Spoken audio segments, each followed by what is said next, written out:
دوستو آپ کو یاد ہوگا کہ انجینئر محمد علی مرزا پہ پہلے بھی 2 دفعہ قاتلانہ حملہ ہو چکا ہے جس میں وہ بال بچ گئے تھے، جس کی سب ڈیٹیلز آپ نے ہر جگہ سوشل میڈیا پہ اور سب سے بڑھ کر خود انجینئر محمد علی مرزا صاحب کے چینلز اور لیکچرز میں سن لی ہوگی۔ جی ہاں دوستو، تو ایسا ہی کچھ ماحول دوبارہ سے بنتا جا رہا ہے۔ اس ویڈیو میں ہم ایسی ہی کچھ ڈیٹیل آپ کے ساتھ شیئر کریں گے۔ جی ہاں دوستو، آپ دیکھ رہے ہیں دا آسٹریلین برو، اور اگر ابھی تک آپ نے یہ چینل سبسکرائب نہیں کیا تو پلیز بنا کوئی وقت ضائع کیے آپ ہمیں سبسکرائب کر لیں اور ساتھ میں بیل آئیکن کا بٹن بھی کلک کر دیں تاکہ ہماری ہر نئی آنے والی ویڈیو آپ کو موصول ہو سکے اور آپ میرے بہت عزیز دوست اور ریگولر ویور بن جائیں۔ تو اس ویڈیو میں آگے چلتے ہیں۔ جی ہاں جناب، بات کچھ ایسی ہے کہ آپ تو جانتے ہیں کہ انجینئر محمد علی مرزا صاحب فرقوں کے لیے بہت سخت موقف رکھتے ہیں، کہیں بھی کبھی بھی اور کسی کو بھی اپنے بیانات اور لیکچرز میں کوئی رعایت نہیں دیتے، تاکہ ایک معاملہ کلیئر ہو جائے۔ اور یہ میں شرط نہیں رکھ رہا، اگر بڑا نہیں بھی آتا آپ کے ساتھ، مفتی صاحب تشریف لے آئیں، آپ اکیلے ہی آ جائیں، اپنا کیمرہ مین بھی بے شک لے آئیں آپ، اور آپ لائیو ویڈیو چلانا چاہتے ہیں چلائیں، اصول پہ بات کریں۔ یہی وجہ ہے دوستوں کہ وہ بہت جلد زمین سے آسمان کی بلندیوں کو چھونے لگے اور دیکھتے ہی دیکھتے وہ ہر کسی کے فیورٹ ریلیجیس اسکالر بن گئے۔ دوسری طرف وہ بہت دنوں سے اپنے بیانات میں مفتی طارق مسعود کو للکار رہے تھے کہ وہ جب مرضی آ کر ان کے ساتھ بیٹھ کر انہی کی درسگاہ جو جہلم میں ہے کے ساتھ مناظرہ کر سکتے ہیں، اور اسی بیٹھک کے لیے علی بھائی نے ہر طرح کی فیسیلیٹیشن دینے کی آفر بھی کی تھی کہ وہ ایئر ٹکٹ بھی بک کروا سکتے ہیں اور مفتی صاحب اور ان کے ساتھیوں کی رہائش اور کھانے پینے کا بندوبست بھی کر سکتے ہیں، مگر بس اگر مفتی طارق مسعود صاحب آنا چاہیں تو۔ اسی سارے سینیریو میں پاکستان کے مشہور یوٹیوبر نادر علی جو کہ پرینکسٹر ہیں بھی انوالو ہوئے، اور نادر علی نے ان دونوں کے بیچ ملاقات بھی کروانا چاہی مگر یہ کوشش بھی پروان نہ چڑھ سکی۔ اس کے بعد ایک بار پھر انجینئر صاحب کی طرف سے للکاروں کا سلسلہ شروع ہو گیا کہ آپ میں سے کوئی بھی فرقہ ہمارا سامنا نہیں کر سکتا، کیونکہ آپ کے بابوں نے آپ کو پہلے ہی بتا دیا ہے کہ انجینئر حق اور سچ بات کرتا۔ ویسے میرا دل کر رہا ہے میں ایک بات کروں کہ ٹائم آپ کے پاس قیامت تک کے لیے، آپ کبھی بھی ادھر نہیں آئیں گے، آپ کا کوئی بڑا ادھر نہیں آئے گا، وہ اپنی عوام کے سامنے ان عقیدوں کو کبھی ڈیفینڈ کر ہی نہیں سکتے، کیونکہ انہوں نے عوام کو کوئی اور کہانی کروائی ہوئی ہے۔ اور اگر یہ اس طرح ہی ہو جائے کہ یہ نہ آئیں اور ان چیزوں پہ بات نہ کرے تو میری کرامت مان لیجئے گا، ٹھیک ہے؟ اور اگر یہ آ جائیں اور ان عقیدوں پہ بات کر لیں تو میں خوشی سے پھولے نہیں سماؤں گا اور اپنی اجتہادی خطا اسے مان لوں گا۔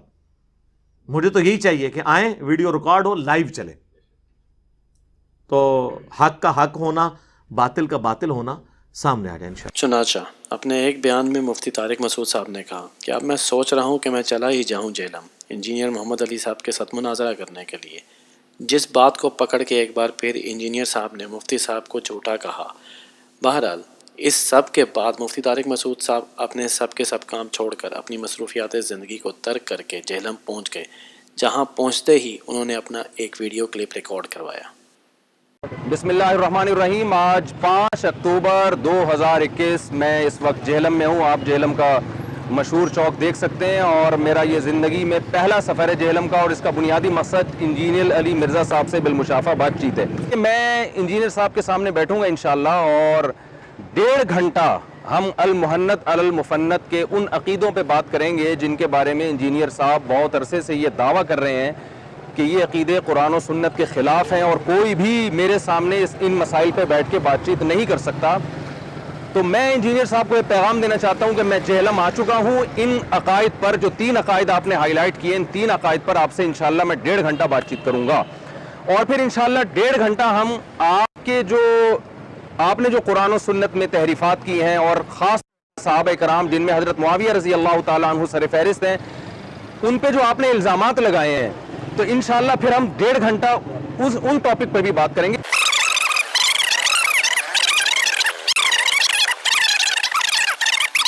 یہاں میرے نمائندے ہیں مولانا مصعب صاحب، یہیں جہلم کے مقامی ہیں، ان کا میں نمبر یوٹیوب پہ شیئر کر رہا ہوں،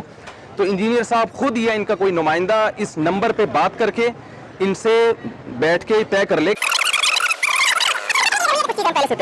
تو اگر انجینئر صاحب کا 48 گھنٹے کے اندر اندر یہ رپلائی آ جاتا ہے تو میں اس کو ایک پازیٹیو وے میں لے کے جاؤں گا، اور میں سمجھوں گا کہ وہ اس بات کے لیے ایگری ہو گئے ہیں۔ 48 گھنٹے میں کوئی جواب ہی نہیں آتا سرے سے، یا جواب تو آتا ہے مگر وہی پرانے سٹائل میں، یعنی اس جواب میں ہمیں یہ نہیں لگتا کہ یہ کوئی بیٹھنے کے لیے تیار ہیں، تو میں پھر حجت تمام کر کے یہاں سے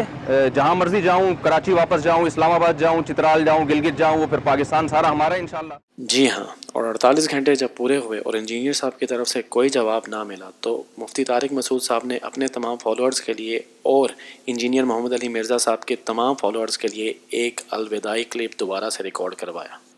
بسم اللہ الرحمن الرحیم۔ 48 گھنٹے مجھے جہلم میں آئے ہوئے مکمل ہو چکے ہیں، بلکہ اس سے بھی زیادہ، اور میں نے 48 گھنٹے پہلے یہ ریکارڈ کروایا تھا کہ میں اسپیشل کراچی سے جہلم آیا ہوں، اور آپ کو پتہ ہے جہلم کراچی سے 20-22 گھنٹے کا سفر ہے، کافی دور ہے جہلم، اور میرا مقصد صرف اور صرف انجینئر صاحب سے ایک محبت کے ساتھ ایک اچھے ماحول میں بات چیت کرنا تھا۔ کتابوں کا پورا بورا لے کر آیا تھا میں، لیکن بہت افسوس سے کہنا پڑتا ہے کہ اتنی زیادہ غیر ذمہ داری کا ثبوت دیا جس کی ہمیں توقع نہیں تھی۔ افواہیں پھیلائی گئیں، پولیس پکڑ رہی ہے، پولیس تلاش کر رہی ہے۔ جو ہمارے نمائندے تھے مولانا مصعب صاحب، ان کا نمبر میں نے یوٹیوب پہ دیا تھا، کوئی پولیس نہیں پکڑ رہی ان کو۔ 2 منٹ لگنے تھے انجینئر صاحب کو ایک یوٹیوب پہ ایک اچھا سا محبت بھرا پیغام اپلوڈ کر دیتے، ٹھیک ہے جی موسٹ ویلکم مفتی صاحب، آپ تشریف لائیے، ہم تیار ہیں آپ سے بات کرنے کے لیے، اور نمائندہ کا نمبر دیا، ہم ٹھیک ہے ہم ان سے رابطہ کر رہے ہیں اور ٹائم اور وقت طے کر لیں گے۔ اور ہم نے آپ کو یہ تو نہیں کہا تھا کہ کل ہی آپ بات چیت شروع کر دیں، آپ کے پاس ٹائم تھا، آپ 1 ہفتے کے بعد بات کر لیتے، آپ اتوار کو رکھ لیتے، لیکن جو ہوا دنیا کے سامنے آپ کا تکبر اللہ نے خاک میں ملا دیا ہے، اور یہ اللہ کی عادت ہے۔ تو میں نہیں آپ کو زیادہ نصیحتیں کرنا چاہتا، بس میں آپ سے یہ کہوں گا کہ آپ کا جو اسٹائل ہے، دیکھیں غامدی صاحب بھی نیگیٹو چیزیں کرتے ہیں، اور غامدی صاحب بھی بہت سے دلائل غلط دیتے ہیں، لیکن باتیں ان کی غلط ہوتی ہیں، انداز غلط نہیں ہوتا۔ آپ کی باتیں بھی غلط ہوتی ہیں اور آپ کا اسٹائل بھی غلط ہوتا ہے، بہت ہی متکبرانہ اور فرعون والا آپ کا اسٹائل ہے، جو اللہ نے آج انشاءاللہ خاک میں ملا دی ہے۔ تو اب آپ یہ دعوے کہ میں بابی اور میں علمی اور میں کتابی اور میں بابوں کو نہیں مانتا، اور یہ ہر وقت جو نیگیٹیوٹی آپ پھیلا رہے ہیں، میں امید کرتا ہوں شاید وہ آپ اب چھوڑ دیں۔ اور میں اب یہاں سے جا رہا ہوں، انہی الفاظ کے ساتھ میں اپنی بات کو ختم کرتا ہوں، وما علینا الا البلاغ۔ جی ہاں، مفتی صاحب کی طرف سے اتنی شاندار کوشش اور لاکھوں نوجوانوں کے دلوں پر راج کرنے والے محمد علی انجینئر صاحب کی طرف سے ابھی تک کی یہ چپ مسلمانوں کے دلوں پہ اور ان کے اپنے سب فالوورز پہ بہت بھاری گزر رہی ہے۔ خبریں ہیں کہ انجینئر صاحب نے اگر اپنا موقف جلد از جلد بیان نہ کیا تو کسی بھی وقت ان پہ قاتلانہ حملہ ہو سکتا ہے، جس کے لیے ان کو اپنی سیکیورٹی کو ٹائٹ کرنے اور بہتر بنانے کی بھی ضرورت ہے، کیونکہ پاکستان جیسے ملک میں بیٹھ کے مسلمانوں کے عقیدوں اور ان کے مذاہب کے ساتھ اتنا بڑا کھلواڑ یہ عوام معاف نہیں کر سکتی۔ انجینئر صاحب سے درخواست ہے کہ وہ جلد اپنا اور اپنے فالوورز کا دفاع کریں، ورنہ جب مذہب کی بات آئی تو اس قوم نے حاضر ڈیوٹی گورنر تک کو نہیں چھوڑا۔ اسی کے ساتھ ہی آج کی اس ویڈیو میں اتنا ہی۔ اللہ تعالی ہم سب مسلمانوں کو اپنے حفظ و امان میں رکھے اور اس فرقہ واریت جیسے فتنے سے بچنے کی اور ہم سب کو راہ مستقیم پہ چلنے کی توفیق عطا فرمائے، آمین۔